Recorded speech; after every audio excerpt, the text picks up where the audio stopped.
Quanto? Vi piacciono magie? No. Sì, ok, meno male.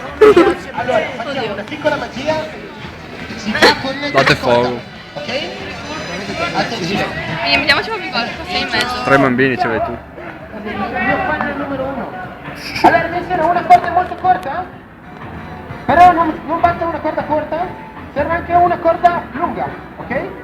Non basta una corda corta e una lunga, Se lo serve sbaglia. anche una corda lunghissima. E se sbaglia. Ok, attenzione. Prendo tutte e tre corde, metto dentro mia mano, poi bisogna dire una parola magica, ok? È quello che c'era Attenzione perché sull'autobus. dovete dirla con me. Parola magica, aprite le orecchie anche voi, eh? Ok? Capite tutti quanti? Devo ripetere? Non so. Allora, parola magica è? Lo diciamo tutti insieme al mio 3. Ok? Allora, 1, 2, 3. E attenzione, perché quei tre di voi più intelligenti si saranno resi conto che le corde non sono più tutte e tre lunghe uguali, tutte e tre lunghe diverse, ma sono diventate tutte e tre lunghe uguali. Attenzione qua, chi è intelligente batte anche le mani. Allora prendete buon esempio da lei.